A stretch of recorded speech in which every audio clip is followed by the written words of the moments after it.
Hello, listeners, and welcome to the NKNews Podcast. I'm your host, Jacco Zwetsloot, and today it is Saturday, the 15th of January in Seoul, and I'm joined via Zoom by Bart van Genugten and Benjamin Weston, two men who make YouTube videos about North Korea, amongst other things.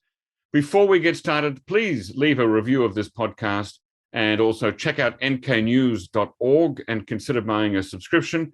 For an annual subscription, it's less than a cup of coffee per day, and that helps to fund all the excellent journalism that my colleagues put out every day. Thirdly, check out nknews.org/shop to find our merchandise. We've got a leadership chart, art posters, and more. And as always, if you've got question, feedback, or guest recommendations, or any comments, send it to podcast@nknews.org. Okay, so to briefly introduce my two guests today, we've got Bart van Genugten, a Dutchman based in Seoul, a bit like me, although without the Australian part. And he has a YouTube channel, I Go Bart, and also you can find him on Twitter at Bart Genugten. I'm going to put both of those links on the notes of the podcast episode. And we also have Benjamin Weston, a British man currently based in Ulaanbaatar with a YouTube channel named DPRK Explained, and you can find him on Twitter at Ben Weston DPRK. I've given this podcast the working title, Bart and Ben, the Video Men. Now, Bart and Ben, thanks for coming on the show.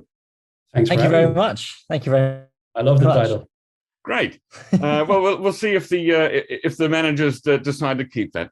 Bart, you describe yourself as a Dutch travel vlogger and YouTube documentary filmmaker living in Korea.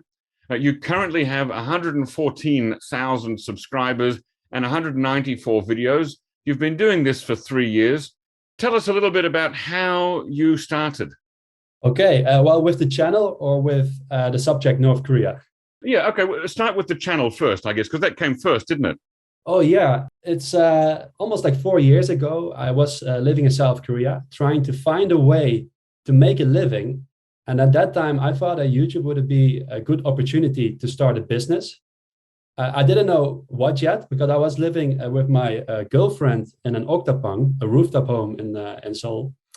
And I looked around me and I saw a lot of green-colored rooftops, but they were empty. No plants, nothing, no green. So my business plan that time was to start something to improve the environment. It was all very, I don't know, I was improvising my ideas by the time. And I wanted to use my YouTube channel to promote that idea and then eventually being able to start a business. And the YouTube channel at that time was called Sexy Green. Sexy Green. Like green rooftops, making them sexy. Yes. But it was a big fail. Nobody liked it. Oh. But what people did like was that I was making videos with my girlfriend together. It's a very famous subject here in Korea, Kukje couple, international couple. Right. And that's how I started my YouTube channel. Right. One of the first videos, maybe the first video that I recall seeing of you was drinking soju on your rooftop.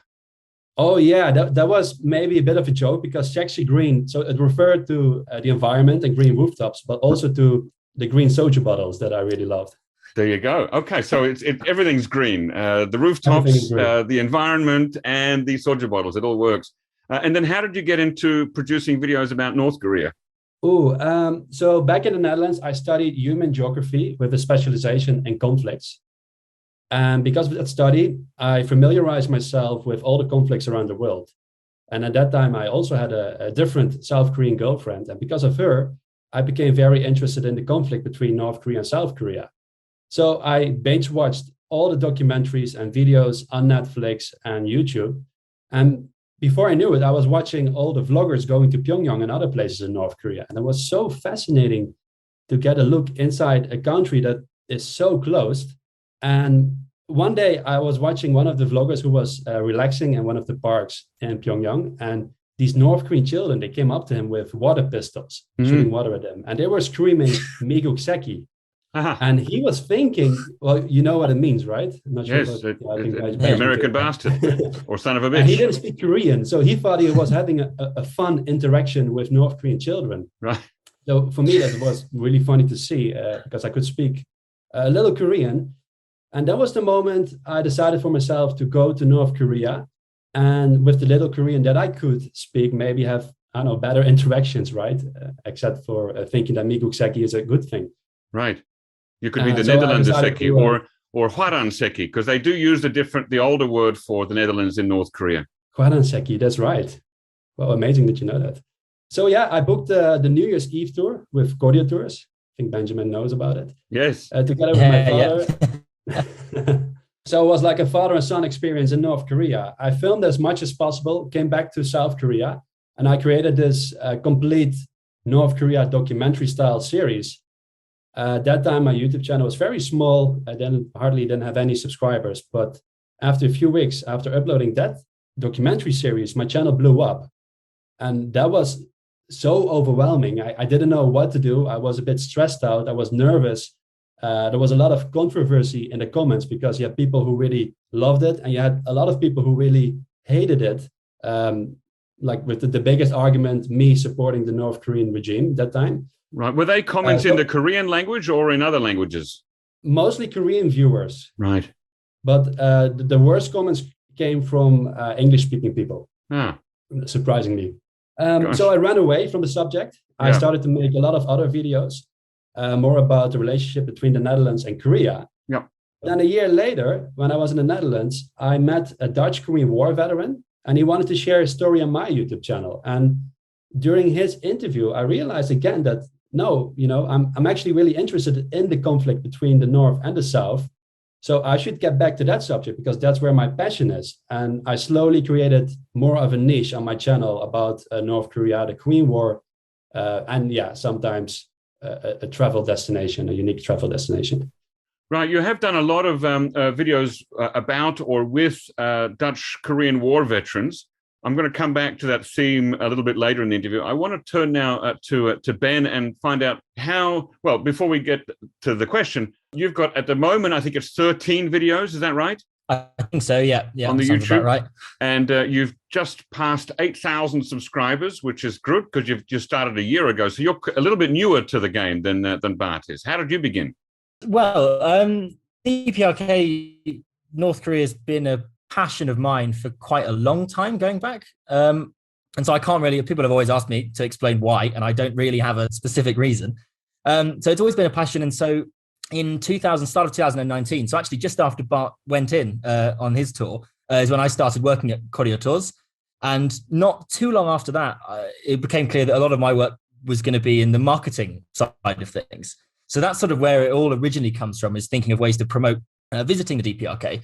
And I think all the way through, so sort of from when I was quite young and relatively interested in this, a lot of stuff that you see on YouTube, and I'll put Bart's videos aside because I think we'll get onto that. And I think that I've got a lot of good things to say about that. But there's a lot of videos of people who go, and what they want to do is create the most sensationalized, sort of over dramatic video where they want to sort of present it as if them going to Pyongyang is incredible and very brave action. And really, we can call it the sort of the Christopher Columbus theme or the Marco Polo theme, that I'm the first one to go and no one's ever seen this before. And check out this door I discovered at the hotel that no other foreign visitor has ever been to.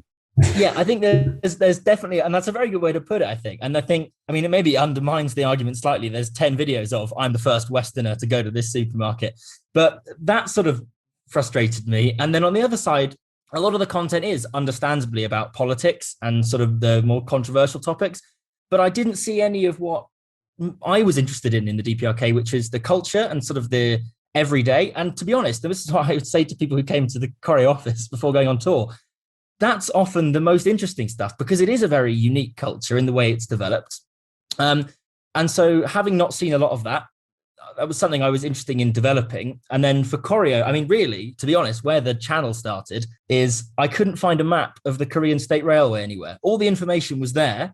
And so I ended up making this stupidly big sort of meter squared sort of London Underground style map of the Korean State Railway. And I said... For the whole country. The whole country, yeah, with all the stations marked and everything. And because all the information was publicly available, but no one had put it together. So I thought we could animate that and put that on the company YouTube channel and maybe promote, because there are railway lines you can travel in the DPRK. So Synergy to Pyongyang, the Pyongyi line, and then Pyongyang to Najin on the Pyongyang line. I said we could run a tour and then we could use this video to promote that idea. But increasingly, there's a lot of discussions in the marketing department. I won't get into any depths of it. And there were disagreements within the marketing department. And so that's not the direction it ended up going in. But then when COVID-19 hit in about March 2020, I just got back to Beijing and unfortunately lost the job at Koryo, understandably. Yeah. Went back to the UK and found myself with a lot of time and a lot of these ideas that I'd been coming up with over the past year. Right. And so I thought that I would just start making them. And they initially, obviously, as you'd expect, they didn't do fantastically well, but I enjoyed making them. And a few people I respected, I should say, I suppose now former British ambassador to the DPRK, Colin Crooks, liked it on Twitter. So I saw that as a complete victory, to be honest. Yeah.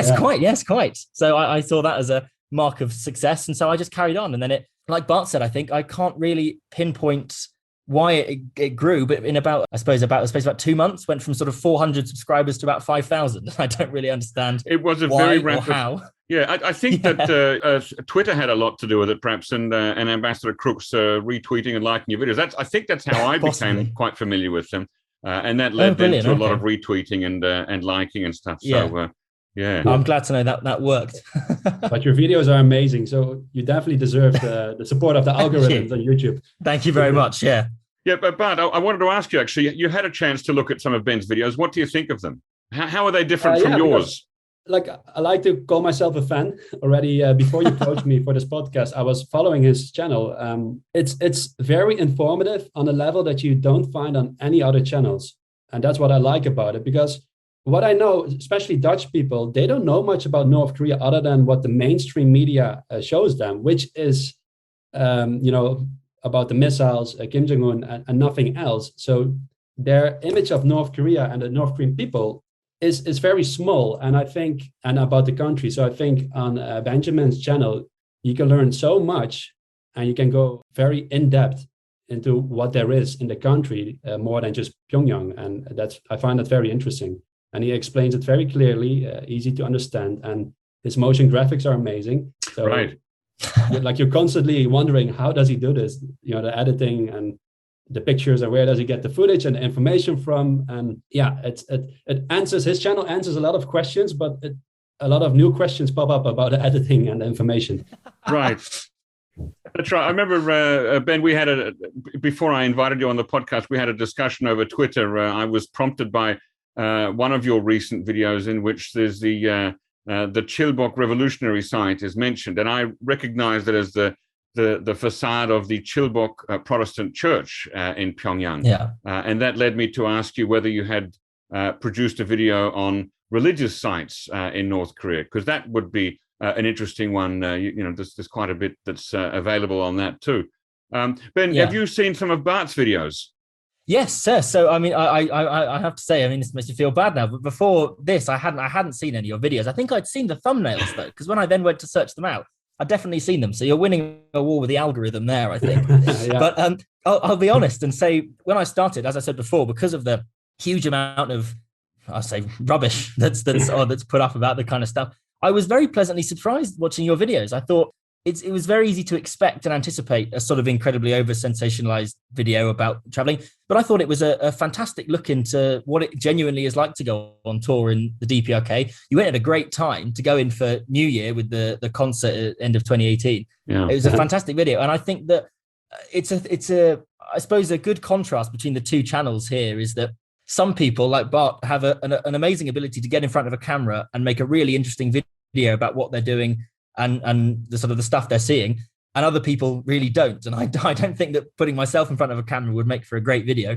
But I think that Bart is, in terms of the way he presented it, and sort of the stuff that he did and the way that it was not over dramatized, because North Korea, the DPRK, is a very interesting place to visit, but it's interesting because of what's really there. You don't need to add layers on top of I did this and I did that. And I thought that was fantastic. And then I should say, from a technical level, the editing I thought was fantastic. The way it was all put together and sort of the way that it was sort of all presented, I thought was fantastic. So yeah, there you go. We've got a lot of mutual admiration here. That's for sure. Actually, Bart, I do want to ask, when you are filming in North Korea, it's not always allowed to film in every part. I remember when I was there, I thought I was told that I couldn't take any photographs at Pyongyang Airport, but you filmed quite a lot inside Pyongyang Airport. But I do remember you saying during one of your videos about how you left North Korea, that you were filming in the plane until one of the air hostesses caught you filming in the plane and said, "You're not allowed to film, please delete that footage." And so you did actually lose some footage there. So what I'm getting at is, did you get in trouble frequently for filming when you weren't supposed to? And what was your sort of philosophy? Was it just, I'll film whenever I can, and if somebody tells me to stop, I'll stop? Or how did you do that? I tried to be as respectful as possible. So, the word South Korean word nunchi. Yes. So whenever you feel like it's not welcome to film anything, then I stopped filming, because I don't want to cause any problems for the people there, and for myself and for the group and for the guides. Right. So it was around the time when the relationship between the South and North was actually quite well. Moon Jae-in met Kim Jong-un, and it was being broadcasted all over the place in Pyongyang. And then American propaganda, anti-American propaganda, was removed from the streets of Pyongyang as well. So the guides were quite relaxed, I must say, more than I expected. So they did allow me to film quite a lot. Well, right. Except for the stewardess. She was a bit of I think she had a bad day. Right. Yeah, you were there just a couple of months, of course, before the famous Hanoi summit, where everything fell apart between President Trump and Chairman Kim Jong-un. I was there then in April of 2019, so after the Hanoi summit. And I think at that time, I recall that, they were very careful about where you could film and not particularly in places like in the airport. Ben, you use a lot of footage that is not stuff that you filmed yourself. So it's not a documentary style. You have a very different style. How do you get the source material that you use? So a lot of it is stuff that I took in Pyongyang. So I say a lot of it, some of it is. Some of the other footage, I've got a friend in Ulaanbaatar. I think you might know Rich Beale, used to work at Koryo Tours as well. Yeah, absolutely. Yeah. So he lives nearby me. So hi, Rich, if you're listening. Quite a lot. Yes, so he definitely will be. I'll make him. But he'll be. I meet up with him quite a lot. And so he's got a lot of footage. I mean, he's been going, we're talking sort of 15 years prior to COVID. So he has a huge sort of catalogue, very well organized catalogue, I should say, of footage that he's let me borrow from. And then additionally, probably what's maybe one of the toughest parts of the videos is I don't think too much about the footage when I'm scripting what I want to talk about. And so I'll get to the end of, I'll animate everything I want to animate, and I'll have everything in the timeline, and I'll realize I've got a few gaps where I need insanely specific pieces of footage. Wow. And so normally that's a bit of a task of going through the archives of Korean Central Television, KCTV, and then some of the front-facing media websites like Woodmin Jokiri and Chosun Onul that have extensive catalogues of just general footage. And so a good example of this was a video I did recently on Cheongjin. And there's a boulevard that looks down over the East Sea from the statues of the president and the general. And I thought, damn, I've got about 4 seconds gap where I need footage of that boulevard. And so I ended up trawling through Day of the Sun news footage, where they went to every provincial capital to film the Koreans paying respects to the statues. And eventually there was about a 3-second shot where they panned around this long boulevard. But that was about 3 hours of extensive searching to find a sort of niche bit of footage. Wow. So you really lock yourself into... You sort of plan out the whole video before you start, and then realize I've painted myself into a corner. I need this footage now, and then you have to go and get it. Yeah, I suppose normally I think about the way that I normally work is I'll come up with an idea, an interesting topic, and I'll come up with what I want it to look like in my head. And I'll normally think mostly about the animation, because that's something that it's a skill that I sort of learned through the YouTube channel. Really, I really had no idea when I started. Are you self-taught? Yeah, well, yes, yeah. So mainly I'll come up with an idea in my head of how I want something to look, and then I'll force myself to learn how to do that. So someone asked me, weirdly, someone commented the other day, would you recommend any tutorials? And I had to say no, because there's probably some very simple stuff that I have no clue how to do. Right. But the stuff that I have learned and made myself sort of learn has worked out well so far. But it's always a learning, because I mean, there's no doubt in a couple of months, there'll be stuff that I've tried to learn to do that I have no idea how to do now. But normally that's what I focus on. So when it comes to the footage, I go, right, now I need to find myself a list of each shot. And that's normally sometimes a bit of a challenge. I have been impressed by how polished your more recent videos look there, where, you're looking down on the map of Pyongyang and the different locations that you're talking about are highlighted, and then the map sort of shifts in angle a bit, and then you zoom in, and it's very polished. I'm quite impressed at how you do that. Bart, have you got any comment on that? I was actually curious, how much time do you spend on average on one video?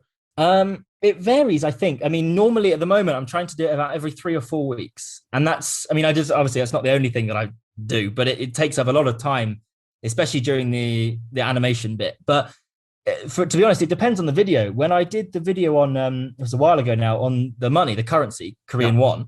So I think with the Korean People's Won video, or the Korean Won video, that took a lot longer. That took about 2 months to finish animating, purely because money and currency all over the world is designed in such a way that you shouldn't be able to move things around and animate it and isolate things. So that was a real sort of labor of love, I think. I had an idea. I wanted the different icons and sort of imagery and symbolism on the notes to animate and move around and stuff. But that ended up being a much sort of more extensive task than I maybe thought when I started.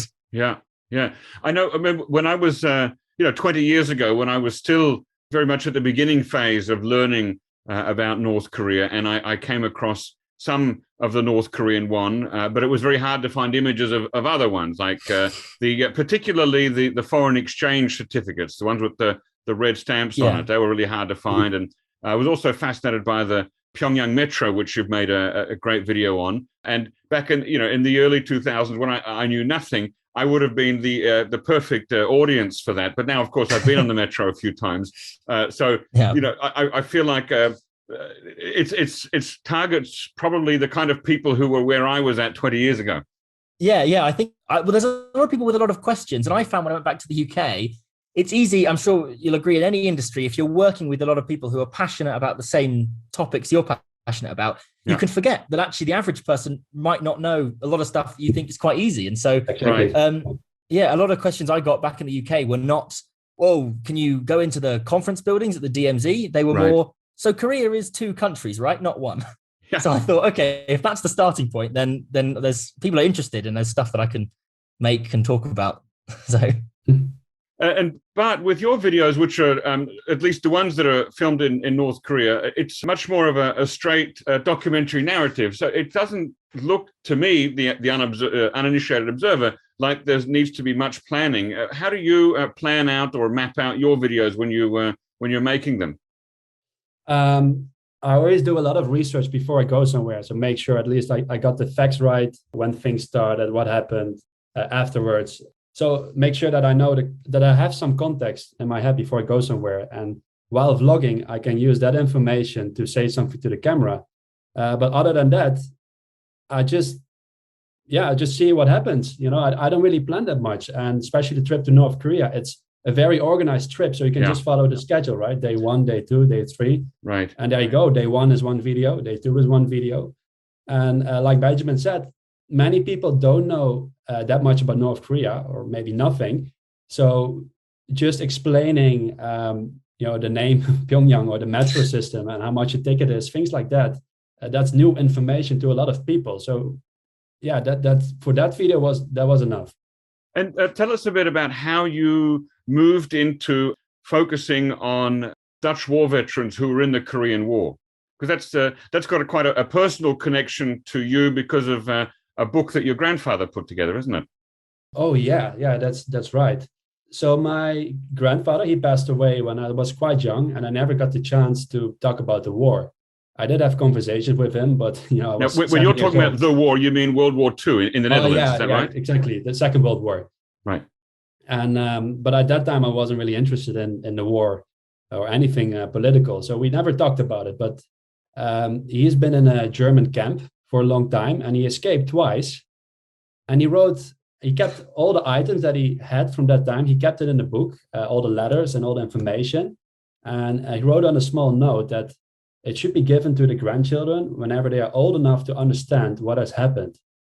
So a couple of years later, my uncle suddenly gave me this book. He said, "Bart, here you go. This is from your grandfather." And I realized that it's actually quite important that whenever you have the chance to talk to like the older generations about what they have been through in the 40s or 50s, 60s, or any time after that, because it's valuable information that you can never get again after their passing, right? So then one day I traveled to the Netherlands, and that time my channel was a lot about the relationship between the Netherlands and Korea.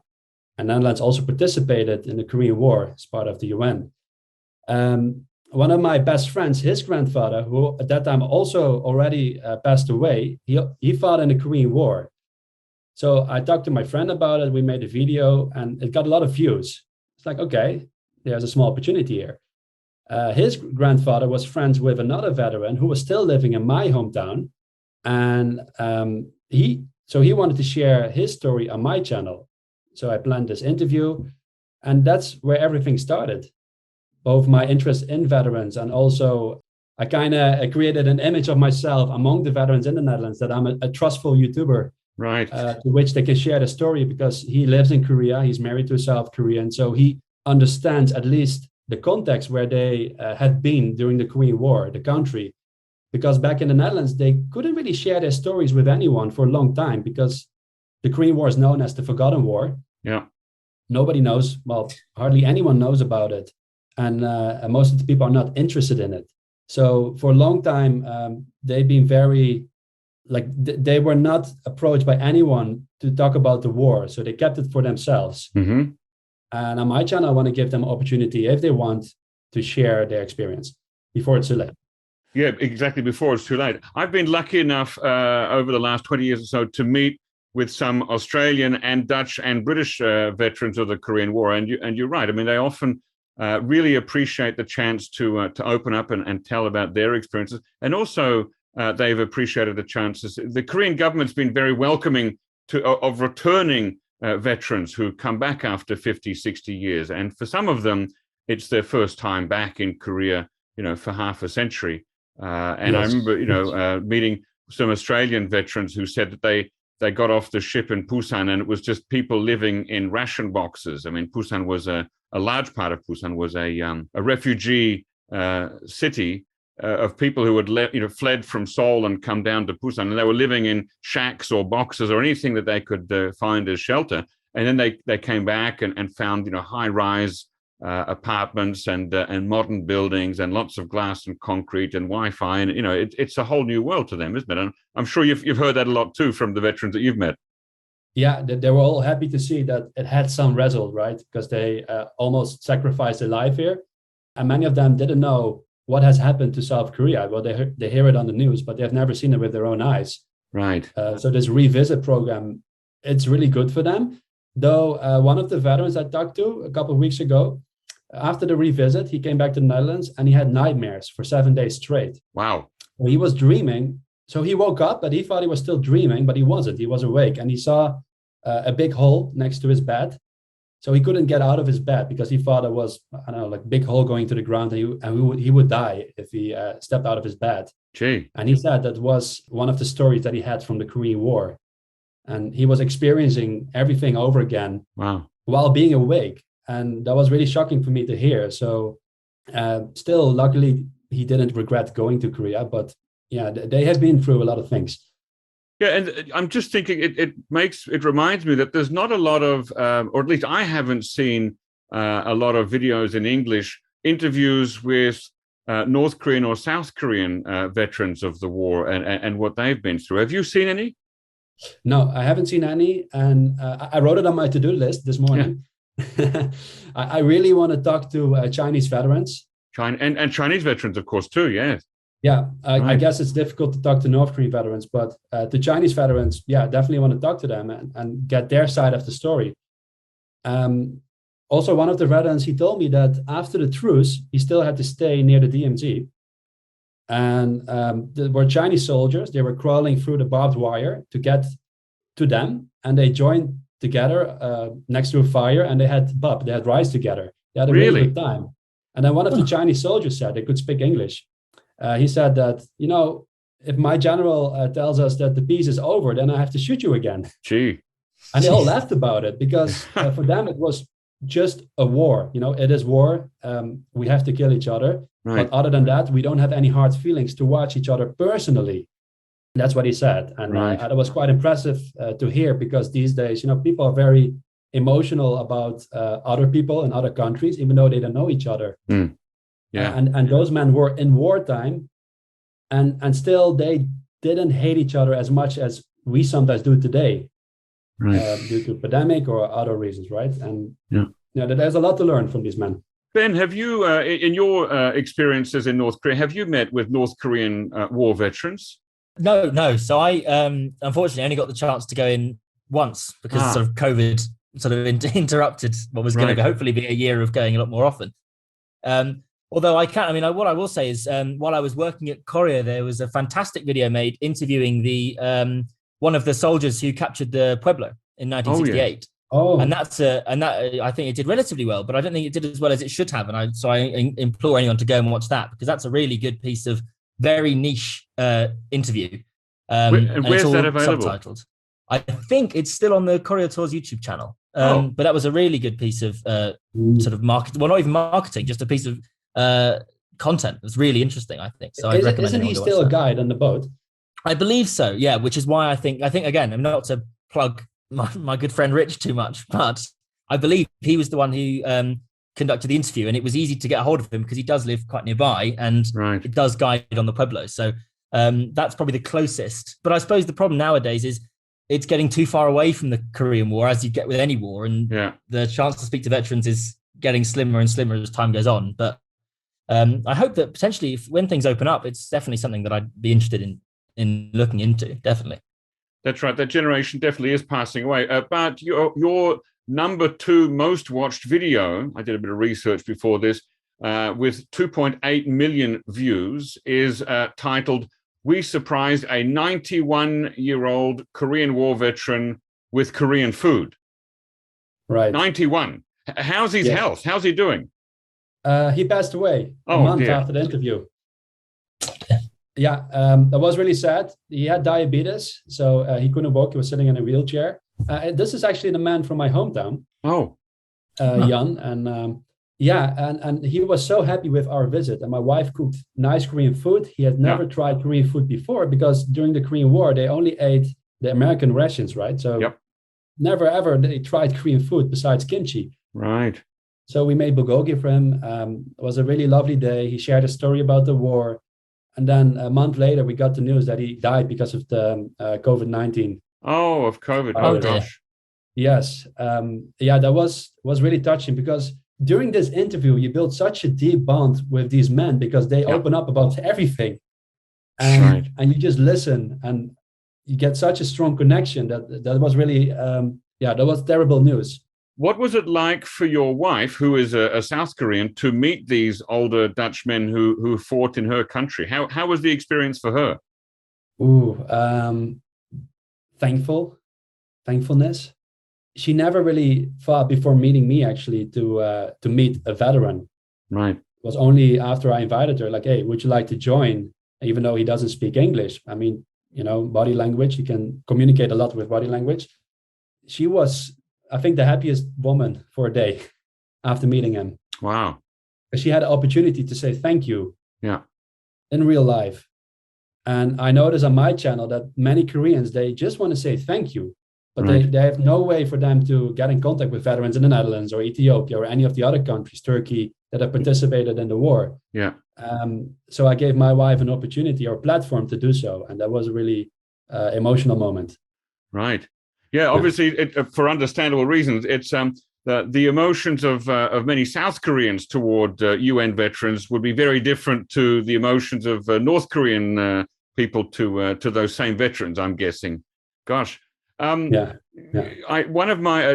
your videos, my wife recently shared it with me. She didn't know that I knew you and that I was going to interview you, but she shared a video that she had seen that's obviously gone somewhat viral in South Korea.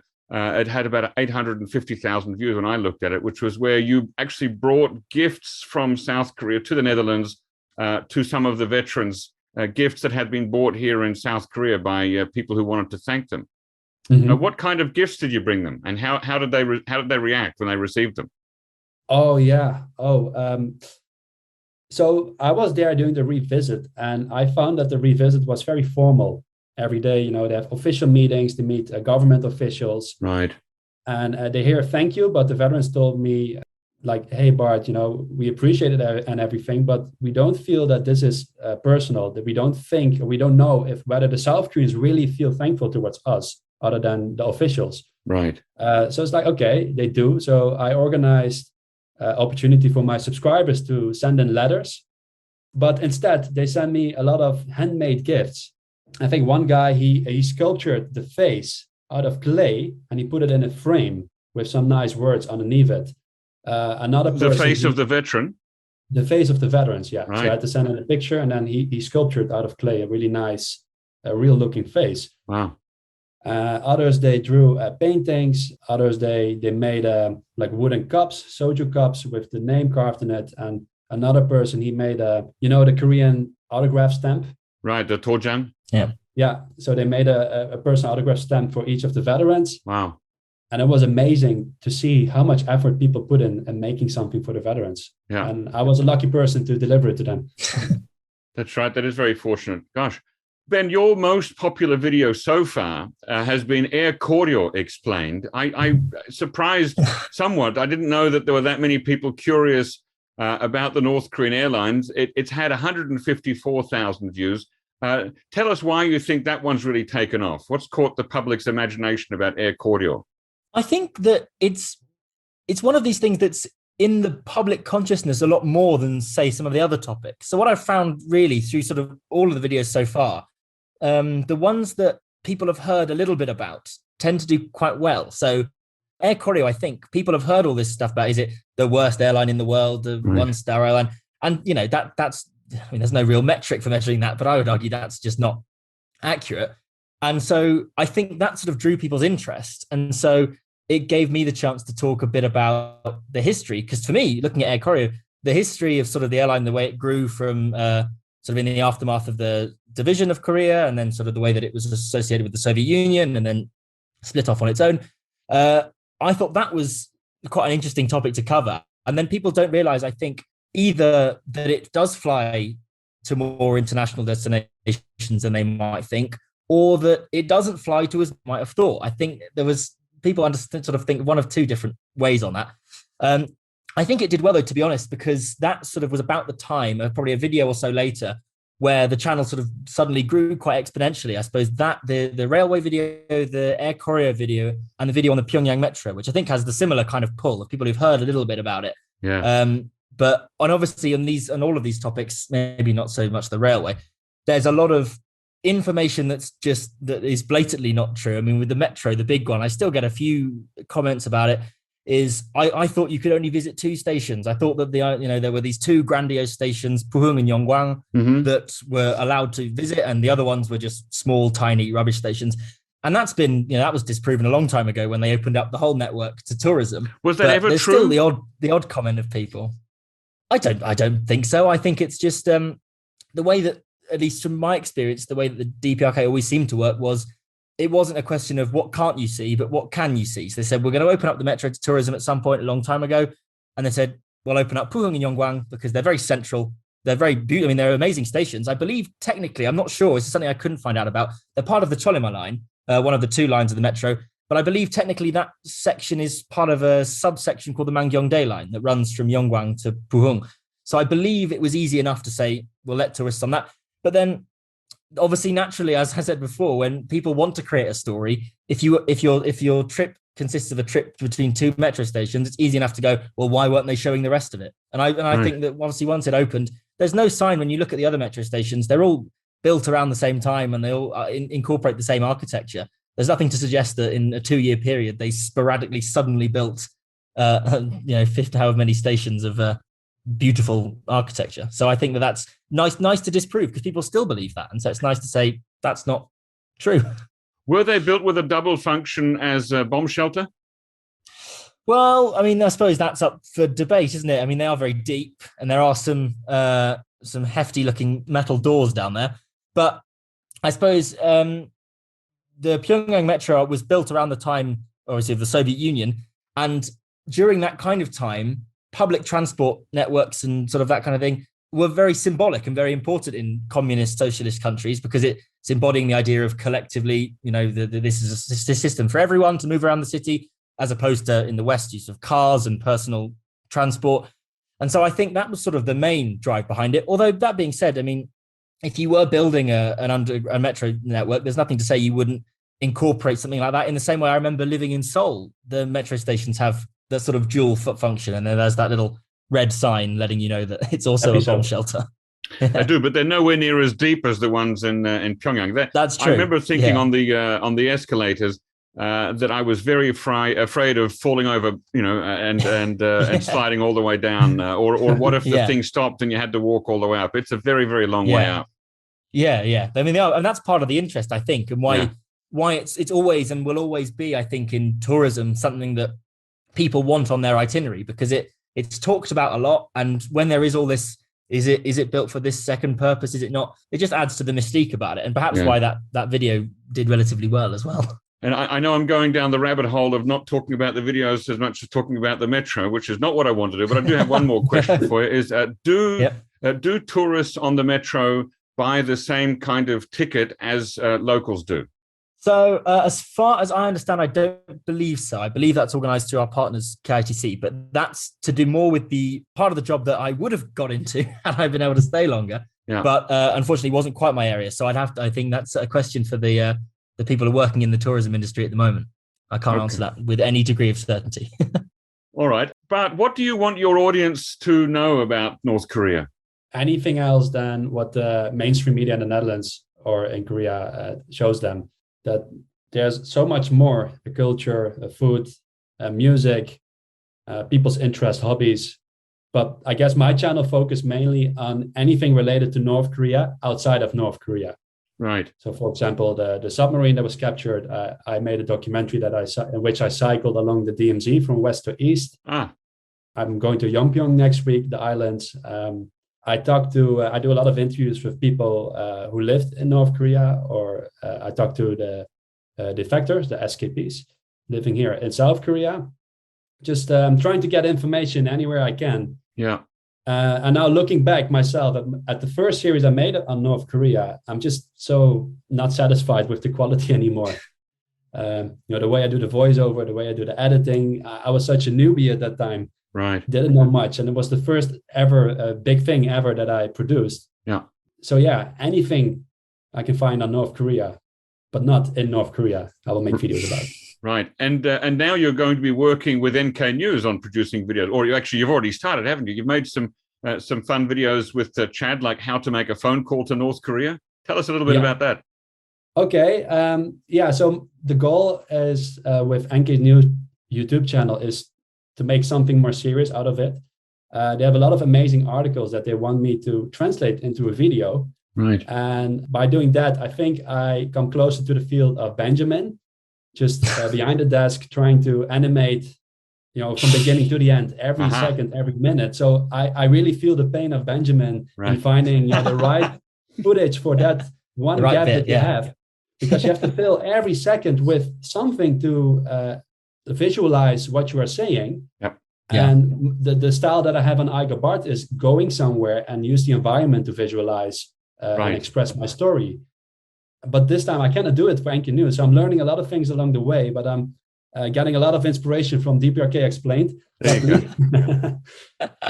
Right. So you're moving from the style of straight video, sort of travel documentary and vlogging, to actually animating and showing information in a visual way. Exactly. Yeah.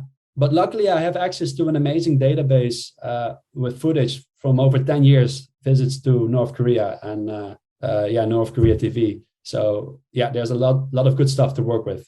Ben, have you got any advice for Bart? I would say I'm very jealous of your access to such footage. I don't know. I mean, I would say I think that the thing that I've discovered in this is you don't say what you see. There's a lot of YouTube channels I've seen that talk about, a lot of things, but especially talk about the DPRK, where they'll have we're talking about, say, the Ryogyong Hotel, and they'll say, it's a very big hotel and it has lots of windows. And you kind of want to say, I know that. You can see that. And an educated audience will see that. So what you want to do is, if you've got something on the screen, and this is what I sort of try and follow, you don't need to necessarily say it in the narration. You want to talk about something that's a bit more in depth that maybe you can't get the footage for. But don't just say what you see. It's very easy to fall into the trap of, I've certainly done it a couple of times, having something on screen and then just saying, this is what you're looking at. And that doesn't necessarily make for the best video.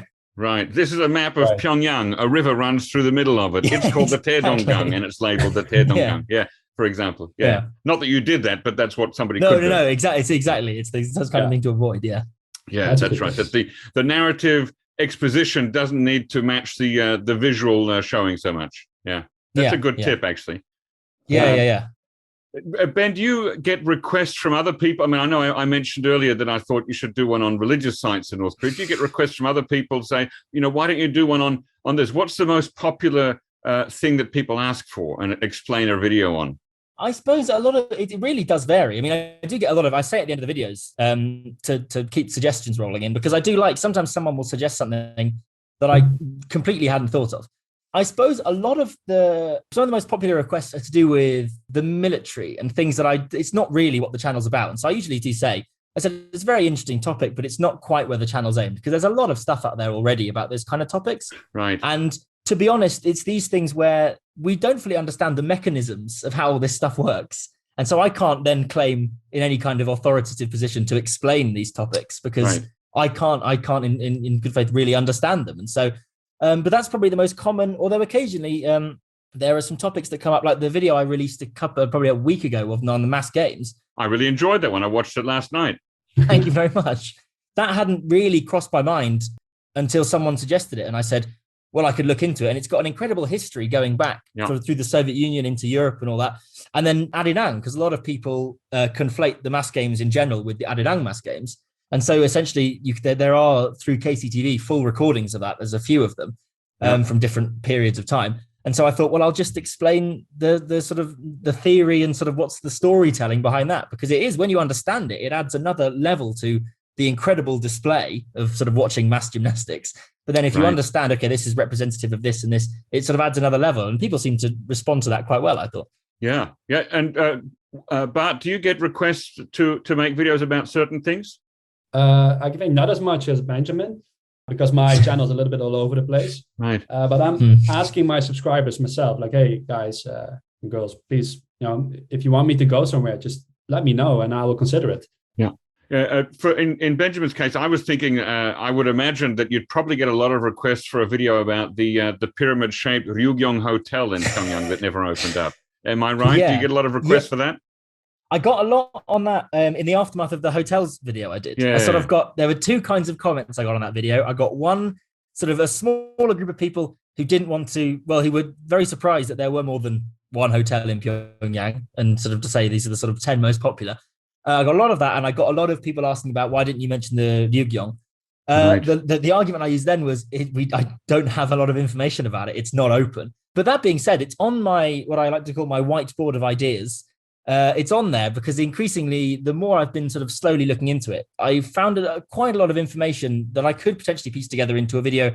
And it's a lot of information that hasn't been particularly talked about, and it's not something that's in the public consciousness. And so that's what I want to try and get into, is if I do a video on a popular subject like the Ryogyong Hotel, to really produce something that's not already been done. So that's one of the things I check before I make a video is, has this been done? And if it has been done, has it been done well enough that I don't feel like I'd be adding anything to the conversation? And so the Ryogyong is one of those ones where potentially, yes, if I can find the information I'm looking for. And there was a time, I think about 10 years ago, when Simon Cockrell of Koryo Tours actually was allowed in and given an elevator ride up the top. Do you know whether he took any photos or video footage? I believe there are some photos. I had access to them when I was very briefly put in charge of Koryo Tours' Twitter account. I believe I put some of them up there. I believe they are there, and I've chatted to him about it. And so that's a very interesting story. I believe he's discussed that already a few times. And so, the information's out there, but I thought if he had footage, it could be recycled into an explainer video, to bring all the threads together. Yeah, definitely. So I mean, that's some of the things I'll look at before even sort of writing down an idea as a certain video plan, is going, what can I make and what's available? Because a lot of the time, there's a great video idea out there, but there just isn't, the stuff isn't available, especially with the DPRK being closed at the moment. Yeah. It's not like I can go, okay, well, next time I'm in, I'll film something or I'll record something or I'll get that. But so that's, at the moment, is one of the big problems, is working out what's actually available. A question for both of you. I wonder if you're at all concerned about reactions to your videos from within North Korea. Let's start with you, Bart. I was at the very beginning, because I always wanted to go back to North Korea, and I wasn't sure that after uploading a whole entire series on North Korea, would ever be able to go back again. But then I called Simon Cockrell from Koryo Tours, and I asked him this question. He asked me, okay, so what did you do? I explained to him, okay, I've been here. I also been on South Korea media, explaining about my journey and everything. And he estimated that it would be okay to go back again. But then the borders closed because of the pandemic. I got a lot of opportunities to collaborate with other YouTubers who are North Koreans. And I didn't want to limit myself from not doing these collaborations because they helped me grow my own channel. So I kind of gave up on the idea of going again. Right. Just hope for the situation to improve a little bit and that they allow me back in. But yeah, I'm not so sure actually, and I don't really care these days. Okay. All right. And Benjamin, what about you? I would say, yeah, to be honest, yeah, it's something that I'm concerned with it, but it doesn't worry me. Usually because I do my best. I mean, I'd never want to make a video that would upset or offend anybody. And one of the things I've learned, I mean, maybe it's just from an upbringing of, if you go to someone's house, you don't want to offend them, you don't want to upset them. And I think it's the same with the culture and that sort of thing in the DPRK. One of the things we always told tourists going in was, whatever your opinion, you have to be respectful of the culture and respectful of what the locals are respectful for. Yeah. And so that's something that I've tried to carry on and sort of a mantra I've tried to follow. And obviously, initially, I come in from a background of working in tourism. So It's the side of stuff. I sort of follow the kind of stuff that we would have talked about at Koryo and sort of in tourism generally is the kind of stuff I focus on. And then additionally, I've got some Korean friends and colleagues, mainly who I've met through contacts in Ulaanbaatar, who I will run things past, not so much in any sort of self-censorship, but mainly just to fact check. Because there's been a couple of times where you'll put something out and I go, I'm 100% sure about this. I know that it's true. And a Korean will just go, no, that's not accurate. But I'm sure that they would let me know if there was anything they go, well, that might upset some people, that might cause some offense. Because that's not what I'm setting out to do. I don't want to upset anyone. And I'm not there to try and expose anything dramatic. I just want to talk about a really interesting country and an interesting culture. So, is there a sort of a fine line between, on the one hand, being respectful, on the other hand, not being promoting or sympathizing? Yeah, I think there's definitely a fine line. I think that's something that I do my best to walk sort of quite carefully. But I think that the one thing I can say is that I can stand by everything I've put in the videos as well sourced. So the stuff that I'm presenting is, I'd like to think as objective as I can make it and as fact-based as I can make it. And I think there's enough content out there already about some of the more sort of the politics and the sort of geopolitics and the situation there. And so I think in that sense, what I'm trying to do with this is to rebalance the sort of information that exists on YouTube and on the internet about North Korea to focus on some of the cultural aspects. And I think in that sense, there isn't a lot of controversy in these topics and they're just interesting. And so that's sort of the line I try and walk, is to not talk too much about any controversial topics that I can't back up and to really just concentrate on the stuff that I can back up with facts and information and sort of objectivity. Yeah. By the way, is there a big community of North Koreans in Ulaanbaatar? There's a few. It's an interesting place. I believe Pyongyang is twinned with Ulaanbaatar in some capacity. I read that somewhere. So I think there is a. Not anywhere to the scale of China. I'm not. There's not huge numbers, but sure. More so than perhaps anywhere else in the world. Oh wow! Are they business people, students? I think I wouldn't want to give too much away about what they're doing, but I think that there's a good mix, but presumably mainly of business. I think mainly it's an opportunity. To be fair, there's a lot of foreign nationals in Ulaanbaatar and in Mongolia because there's a lot of business potential in a growing economy or an economy that has the potential to grow. So I think that's a lot of people here. Because I'm thinking also there's also a lot of South Korean business people in Ulaanbaatar, and it's not that big a city. It's not as big as Seoul, so there must be times where they have you been at places where they've met each other? Not in Ulaanbaatar. In Beijing, though, there were a lot of South Koreans visited. I used to go quite a lot to the DPRK, the North Korean restaurants in Beijing. Right. It used to be a great sort of nice place to go. And so there would be, you'd occasionally get South Koreans there who were just intrigued. Or some of them who went there quite a lot, who liked it. But that was probably one of the few times that there was a lot of interaction. But I suppose more so probably in China than purely just because of the numbers. There are a lot more North Koreans and South Koreans in China than here. Here, the split is vastly more South Korean, very much so. Actually, that reminds me, Bart, that in Amsterdam, there used to be a North Korean, well, there were two North Korean restaurants for a while. Did you ever visit either of those two? No, I never did. It shut down twice. So they reopened after the first shutdown.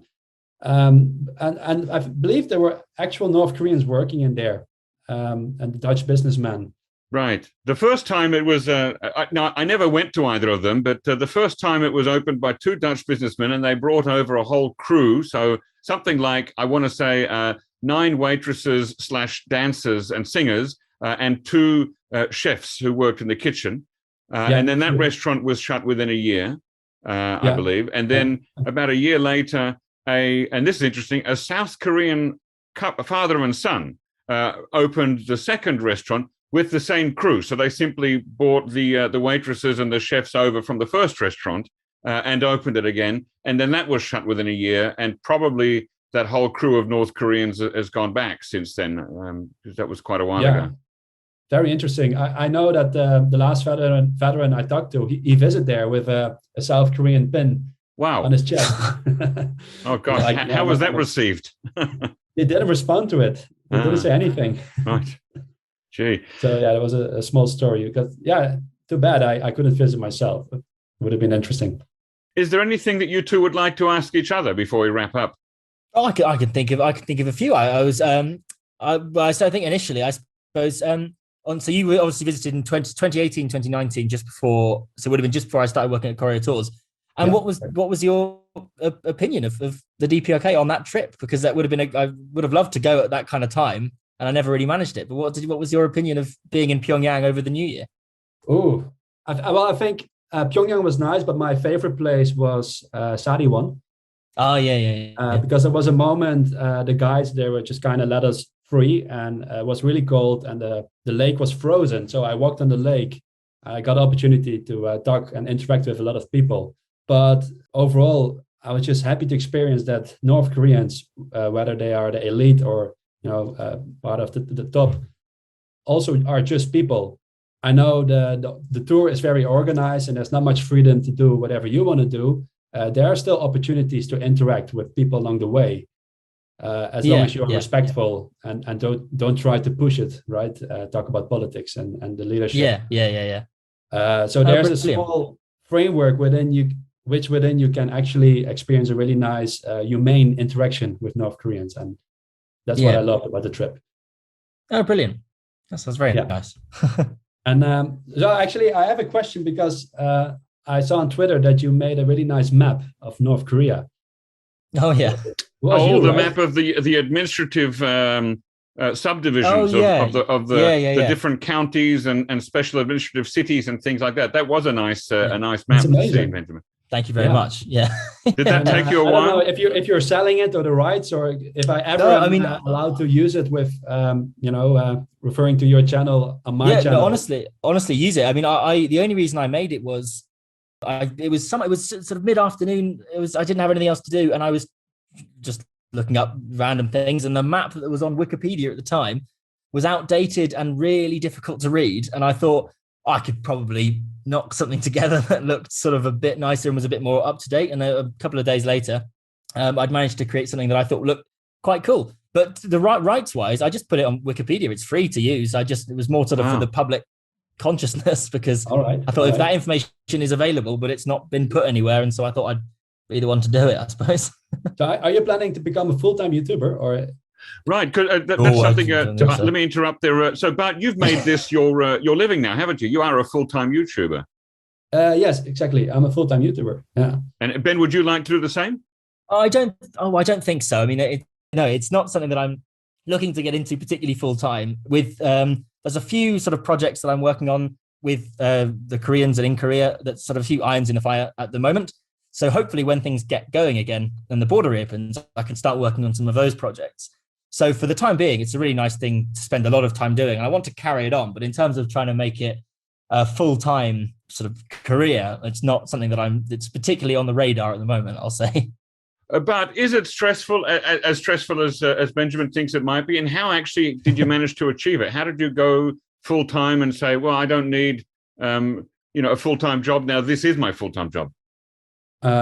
Yes, it is very stressful. YouTube is very unpredictable, and for 1 month you can do amazing. Your videos blow up, you get lots of views, subscribers, and the other month, the views disappear and people are not interested anymore, and they don't like the new direction. So there's always this feeling of insecurity. which can cause depression or a level of stress that will impact your personal life. It's very difficult to take a break from YouTube. You're always thinking about it, even in the weekends, at night, in your sleep. But yeah, you either go all the way or you don't. So either it's a hobby or a job. And at some point I had to make a decision because it was taking too much of my time to just call it a hobby. Yeah. So I chose to become a full-time YouTuber and go all the way and go through the stress and learn how to deal with it. Well, yeah, congratulations. My hat goes off to you that you've managed to do it so far. But as I can imagine, as you say, that you're thinking about it all the time. And sometimes people don't react well to a different direction, but also it can be the algorithm, right? I mean, you're at the mercy of the all-powerful YouTube / Google / Alphabet algorithm, and you don't know what can drive your video searches up or down that list. Yeah, maybe a piece of advice, because twice I ignored the momentum that I had on my channel. So first was the North Korea series. After that, I was a bit afraid and scared of all the overwhelmingness of the getting fans and stuff like that. So I ran away. Second time was with the first interview, veteran interview. Again, lots of views. I ran away. And now the third time with the revisit program of the veterans, I again received a lot of views, and I decided, okay, I should just go 100% for the subject, North Korea, Korean War, right, and anything related to that. And that was the best decision ever. Oh, okay. Oh, that's very interesting. Yeah. Capture, grab the moment. Grab it and go. Grab it and go, Benjamin. Perhaps that's some advice for you to... yes, I'll bear that in mind. Get out there and just keep doing it full time. Yes. Yeah. Well, I want to thank both of you for coming on the show today, Bart van Genugten and Benjamin Weston, with their YouTube channels, I Go Bart and DPRK Explained. You can also find them both on Twitter at Bart van Genugten and Ben Weston, DPRK. Thanks once again, gentlemen. I've really appreciated your time today. It's been a fun chat. Thank you very much for having me on. I'm very honored to be invited on. Ladies and gentlemen, if you already have an NK News subscription, take a look at our NK Pro platform, which offers unparalleled services specifically catered to the needs of professionals who monitor developments on the Korean Peninsula. Inquire about access at membership@nknews.org today. Also, if you have any feedback, questions, or guest recommendations, please send an email to us at podcast@nknews.org.